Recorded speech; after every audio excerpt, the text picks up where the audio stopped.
Hurricane George begins its siege on the Gulf Coast. Wind, rain, and coastal flooding over a 100-mile stretch. Only a fool would take something like this lightly. It's serious business. The storm's center is still headed towards an area just east of New Orleans. The Superdome has been designated as a shelter. We hope and pray that each one of you will be following through and taking shelter, because this is a very large, dangerous storm. From NBC News World Headquarters in New York, this is NBC Nightly News, reported by Len Cannon. Good evening. Hurricane George is bearing down on the Gulf Coast tonight with 110-mile-per-hour winds. It's expected to cause massive flooding from Alabama to Louisiana. Hundreds of thousands have evacuated the coast. Just where will this storm hit? Ground zero appears to be an area east of New Orleans. We have 3 reports tonight. Kenley Jones is in New Orleans, as is Robert Hager. And Bob Dotson is an hour east in Gulfport, Mississippi. First, Bob Dotson. Len, the hurricane is now less than 100 miles due south of here, so there is a curfew from dusk to dawn. No one allowed out on the streets except essential personnel.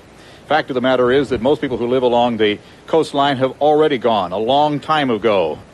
No one wants to be here when Hurricane George comes for Sunday dinner. The storm hit like a fist, punching ashore near Pensacola, Florida, pounding man-made beaches. A wall of water in some places 15 feet high. Low tides helped, but the wind is whipping floodwaters into city streets. Red Andrews, who lives west of Pensacola in Biloxi, Mississippi, heard what was coming. Only a fool would take something like this lightly. It's serious business. Shelters 150 miles inland are filling up. Hotels are booked solid in the entire state of Mississippi. Mary Jermusic and her friend Debbie Creek had won a free trip from Minneapolis, betting the storm would not close the 11 Gulf Coast casinos. We found out that the casino was closing 4 hours after we got in, so we had to gamble until 8 o'clock that night, and then we found out our hotel was closing the next morning. Paul McNally was luckier. He picked this last calm moment to clean out his gutters. Today's the only day I can take care of my own. McNally, the Gulfport Park superintendent, has been making sure everyone else is safe. But the time to prepare is past. Then I'm going to start looking out after my body. Take care of our lives, because we can replace all this. Not everyone has left low-lying areas. Police are asking those who stay for the name of their next of kin. Hurricane-force winds are expected here overnight, and that could bring lots of rain for more than 12 hours. If that happens, there could be terrible flooding, not just along the coast, but far to the north. Len? NBC's Bob Dotson in Gulfport tonight. Thank you. Now, about an hour from Gulfport is NBC's Robert Hager in the historic French Quarter in New Orleans. Bob? Len, we're feeling some wind and rain now as the storm approaches, with the probability of 15 to 25 inches of rain associated with the storm and 10 to 15 feet of storm surge. New Orleans is a city that is concerned. We have the Mississippi River here on one side. We have a huge lake on the other side, and much of the city is as much as 9 feet below sea level. So it depends on a system of man-made barriers to hold back the water as it braces tonight for this big storm. Winds are whipping the waters of Lake Pontchartrain along the city's northern border. Waves and spray spewing over banks and into surrounding neighborhoods. As New Orleans opens the doors of its huge indoor football stadium, the Superdome, to be used as a shelter. First time in the 23 years since it was built. Hundreds fought to get in, frightened, like Miriam Harris and her 4 children. I was scared. And my children were scared, and I had to get them out the house. Marie Potter, husband and 3 kids, fled their trailer. We probably won't have a home when we get back. We probably won't. In the shadow of the home team's banner, they crowded the floors of the dome's showrooms, normally used for conventions. But from people like Eugene Elsie, there were no complaints. When you come down to your life, it doesn't matter if it's crowded or not, you just want to get safe. So. And pray for the best to happen, and to pray that the storm go another direction. I don't hope the bad on nobody else, but I would pray for it to go another direction. The New Orleans airport is deserted, flights canceled, ticket counters empty, planes gone, flown inland for protection from damage. At midday, interstate highways were closed as well, Interstate 10 and the long causeway across Lake Pontchartrain. The city's storied French Quarter, normally teeming with revelers, now uncharacteristically quiet. Even famed Bourbon Street, boarded up, locked up. To hold back the water, New Orleans depends on 130 miles of big levees and 116 floodgates, a unique hurricane protection system. Beyond that, the city depends on a series of big pumping stations to pump floodwaters out. But at full power, the pumps can only keep up with about a half-inch of rain an hour. More than that, and this city faces trouble, making it among America's most vulnerable in the face of a big storm like this one. A curfew has now gone into effect and will remain into effect until daylight as this city hopes that the brunt of the storm may pass somewhat to the east of here. Len? NBC's Robert Hager along the Mississippi River in the French Quarter. Thank you. NBC's Kenley Jones isn't far away in downtown New Orleans tonight after spending the day in waterfront parishes south of the city. Good evening, Kenley. Good evening, Lynn. Unlike New Orleans, many of the low-lying parishes that surround the city are not protected by levees. That's why mandatory evacuation orders were issued there. And it appears many residents have obeyed. Large parts of the delta below New Orleans were deserted today. Houses boarded up, fishing boats tied up, their crews nowhere in sight. Even some boats have their windows covered. The St. Bernard Parish High School served as a staging area for evacuees who decided today they had waited long enough to leave. I've made a personal survey of the community, and it's the most I've ever seen leave for a storm. The people took heed of it. In the fishing community of Jean Lafitte, Constable Albert Crepel says memories of Hurricane Betsy in 1965, which he lived through, may have contributed to the exodus. That was the last time New Orleans took a direct hit by a major storm. 58 people died. But not everyone has left Jean Lafitte. Marina owner Dwight Hinton said he's staying. My livelihood, my family, which includes my daughter and my son, they both work for me full-time down here, and we have to stay down here and protect what we have. His daughter Deborah is not so sure she wants to stay. She says the sight of empty streets, empty boats, and empty houses is eerie. I mean, it's scary to me. This is my first time being in one. It's going to be an experience that I'll never forget, being home with my mom and dad, my brother, and everybody. It's just a scary feeling. That scary feeling may be justified. Hurricane-force winds are now brushing the southernmost parts of the Delta and are expected to intensify during the night. Lynn? NBC's Kenley Jones in downtown New Orleans. Thank you. Now, continuing coverage of Hurricane George can be found on our website. That's at msnbc.com. When NBC Nightly News continues in a moment, hardball politics in Washington. The hardest hitter in big league baseball's home run derby gets number 70. And later, in focus, how real science grew out of science fiction. I thought you were starting to go gray. I was, but I never did. So what happened, a miracle? You can't tell? Tell what? I use Just for Men. That's hair color? Even your barber can't tell you use the hair coloring called Just for Men. Simply shampoo in, then rinse. In only 5 minutes, this unique Just for Men formula blends away the gray, actually matches your gray to your real color. I never would have guessed. Just for Men. So natural, even your barber can't tell. Tonight, we had the perfect meal for us. The Olive Garden's never-ending pasta bowl. You pick any of the special pastas, and you get all the free refills you want. Plus all the salad and breadsticks for $6.95. Good thing I was born hungry. The Olive Garden. When you're here, you're family.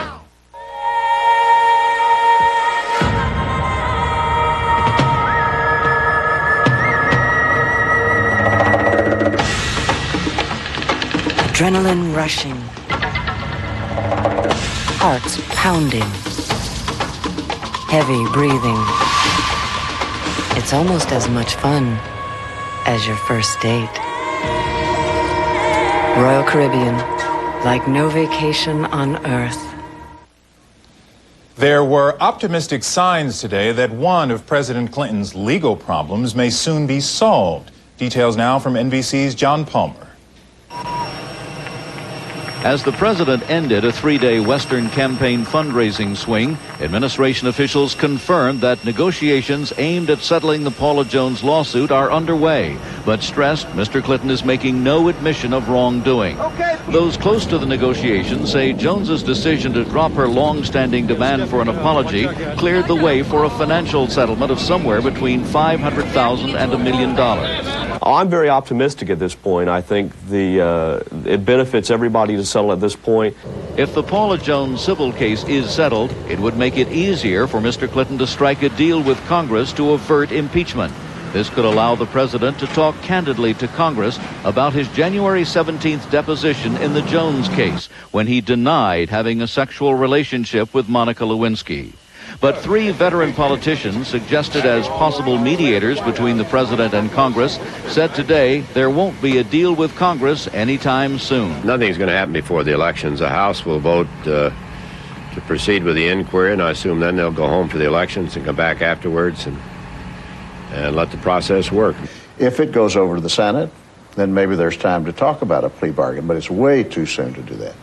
Clinton's former chief of staff said the outcome of the elections will have a big effect on any deal. But if the Democrats hold their own in this next election, then I think there is a much better chance that this issue will be resolved sooner rather than later.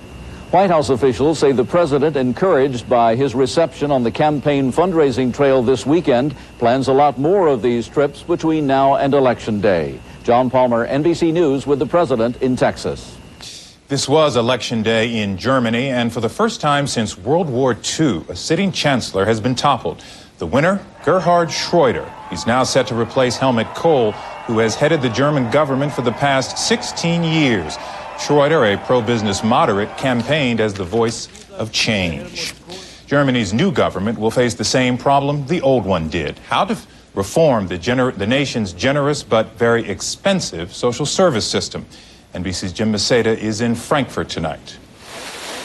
A day at the spa, a massage, a mud bath, gymnastics in the pool, all paid for by German Social Security, a welfare system Germany can no longer afford and no politician wants to seriously reform. Perfect.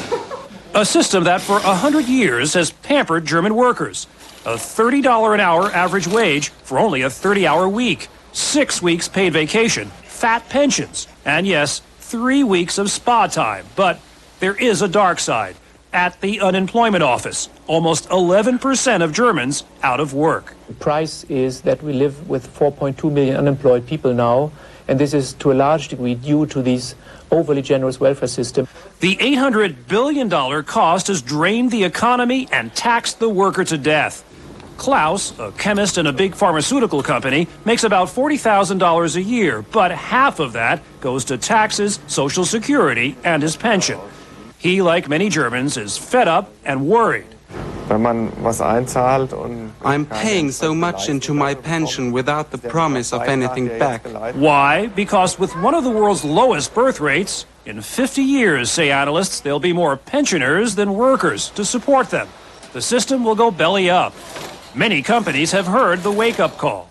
German companies, even some of the biggest brand names here, are moving their businesses abroad where labor costs are lower. That means even more money flowing out of a welfare system already nearly bankrupt. Today, even Volkswagen, the people's car, makes as many vehicles outside of Germany as in. Kirsten says she's proud of her perks, once a model for the world. The system is one for all and all for one. But unless the new government dares to cut the fat, this flood of benefits Germans take for granted will dry up for good. Jim Maceda, NBC News, Frankfurt. From Bosnia, word today that NATO forces have arrested another war crime suspect. Stefan Todorovic is accused of murder, rape, and torture. In the town where he was chief of police, 15,000 Muslims and Croats were either forced from their homes or killed. When NBC Nightly News continues, NASA takes a page from Star Trek. How come you do me like you do? How come you do? Even if you can't always treat your wood furniture with kid gloves, always treat it to Pledge. Because Pledge does what's right for your wood. Its conditioners care for and protect it far longer than dusting sprays.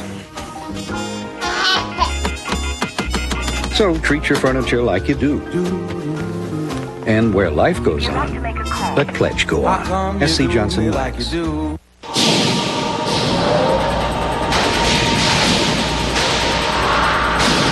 It's coming. And this time there's something new. Now there's a wind tunnel by Hoover that's self-propelled, so it almost works by itself. Tests show wind tunnel picks up more dirt than any other clean air upright.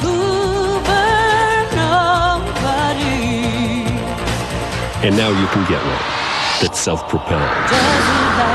Self-propelled wind tunnel. Charlie, you know how we're always trying to find something to watch?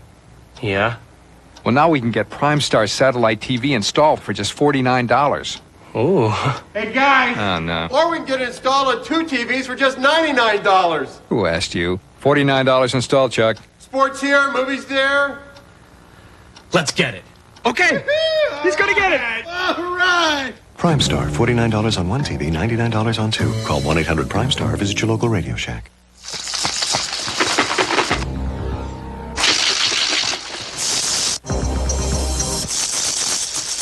Introducing the all-new 1999 Grand Am. Its solid form design provides a stronger body structure so you can play as hard as you like with hardly a rattle. Solid. Excitement, well built. The all-new Grand Am by Pontiac. A Fleecing of America update. Wonder what's happened since we reported on this mail fraud scam, Medicaid ripoff, and daycare closing? Find out on NBC Nightly News Monday. In focus this evening, NASA's next date with destiny. 3.5 weeks from now, a tiny spacecraft will lift off into history. Here's NBC's Mike Betcher. The future of space travel is wrapped in a package barely as big as a person. Deep Space One, as NASA calls this spacecraft, will be launched October 22nd by a traditional liquid fuel rocket. But once separated from the booster, tradition ends.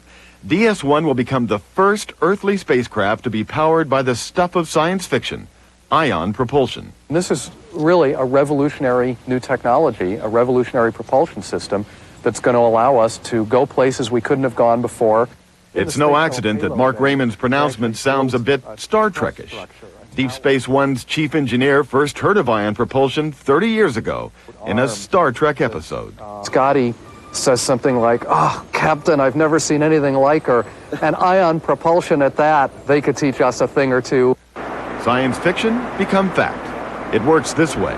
The ship's fuel, xenon gas, is charged with electricity, forming particles called ions, which shoot from the back of DS-1, gradually increasing its speed by about 10,000 miles per hour. Because the thrust is very low, it means that the engine has to operate for a long period of time, thousands of hours on a deep space mission. And along with its brawn, DS-1 has brains, the first spacecraft with what amounts to artificial intelligence, a computer system that can learn from mistakes. The autonomy on board the spacecraft is going to allow the spacecraft to make decisions on its own, rapidly respond to changes in its environment. And the environment that DS-1 will face will be hazardous. On its way to the far reaches of the solar system, it will have a close encounter with an asteroid and a comet. This mission is costing $152 million, inexpensive in the context of space travel, and in line with the current NASA slogan of better, faster, cheaper. That was also the mantra of the highly successful 1997 Mars Pathfinder mission. Pathfinder, DS-1, and the coming second spaceflight of John Glenn have lifted NASA's stature and visibility at a critical time when it's seeking more money for the controversial International Space Station. The technology advances that we're proving here on DS-1 and other upcoming New Millennium missions are those that can make or break many of the missions that we have planned in the future. Deep Space One is the first launch in what NASA calls its New Millennium Project, which will test new technologies to be used in 21st century space travel. But in DS-1, the 21st century is already here. Mike Betcher, NBC News, Los Angeles. When we continue, 2 winners, but only 1 champion.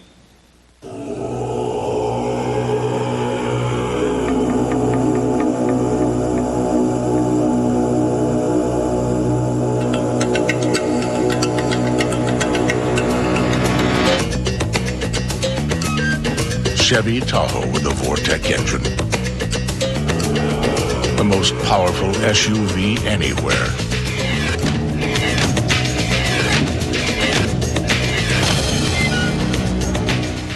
You already know how important calcium is for your bones, but did you know that 85% of women still don't get enough? So start your day with Total. It's the only leading cereal that's an excellent source of calcium, even before adding milk. In fact, Total has more calcium than the milk itself. No other leading cereal comes close. Simple, low-fat, delicious. So good, you can feel it in your bones. Total Raisin Bran, Total Corn Flakes. One bowl, one great source of calcium. Linda. No, up here. Why waste time checking office supply prices? You know you'll always get guaranteed low prices at Staples. Thanks.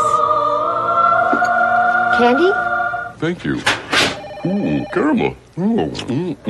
Staples has guaranteed low prices on everything for your office, like binders for 68 cents. Want great prices? Staples. Yeah, we've got that.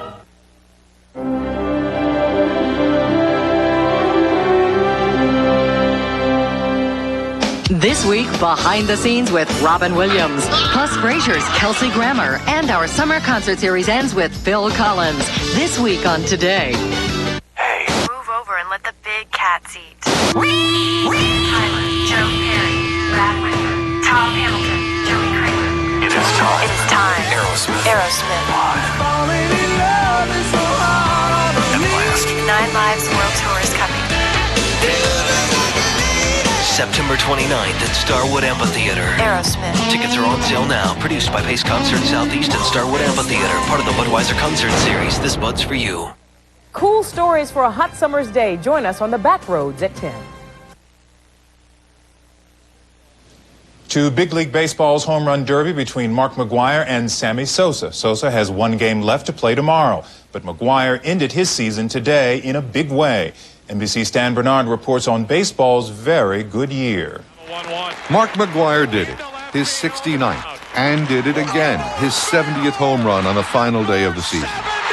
Chicago's Sammy Sosa finished today with 66. It has been a magical season, a season of superlatives. This is a season that I will never, ever forget, and I hope everybody in baseball never forget, so thank you very much. McGwire and Sosa buried under a blizzard of home runs any remnants of fan bitterness which may have lingered from the 1994 players' strike. Their record-shattering competition helped draw an average of more than 29,000 fans to each Major League game, up nearly 16% from the 1995 post-strike season. I'm coming back. I love baseball. 20 years I've been watching baseball, and this has been the most exciting season ever. This was also the year that Baltimore's Cal Ripken voluntarily ended his Ironman record, which started in 1982. He played in 2,632 consecutive games. And the iron-armed pitcher Roger Clemens finished unbeaten in his final 22 starts, the longest unbeaten streak since 1969. Today, the Yankees won their 114th game and finished with a winning percentage of better than .700, the first time that's been done since Cleveland did it in 1954. But this will be the indelible image of baseball 1998, a vintage year. Stan Bernard, NBC News, New York. A scare today for Attorney General Janet Reno. She was rushed to the hospital after she collapsed during a church service. Doctors say it was merely a fainting spell, but she will spend the night in a coronary care unit just in case. When NBC Nightly News continues in a moment, an update on the movements of Hurricane George.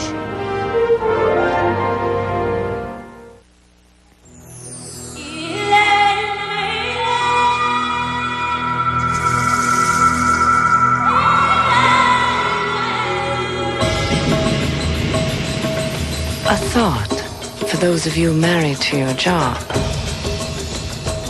Every once in a while, have a fling with your wife. Royal Caribbean, like no vacation on earth. Keep it going! Okay, that's enough. Bayer can relieve joint inflammation and stiffness. Tylenol can't. And taken regularly, Bayer can help save your life. Ask your doctor. Bayer, powerful pain relief and so much more. You thought it was over with, but you're still smoking. You keep trying to quit, but you keep lighting up. Zyban can help you look at quitting a whole new way. It's the nicotine in cigarettes that's addictive. It's been proven. And most people need help to quit. Today, there's nicotine-free Zyban. Not a patch, not a gum. Instead, the first pill that is part of a comprehensive program from your doctor can help you quit smoking. Zyban is prescription medicine that can help reduce your urge to smoke and make quitting bearable. It's important to know there's a risk of seizure associated with Zyban. To reduce the risk, don't take Zyban if you've had an eating or seizure disorder or are being treated with Wellbutrin. Don't take Zyban if you're taking an MAO inhibitor. Quitting is tough, and Zyban won't work for everyone. See your doctor or pharmacist for information written especially for patients.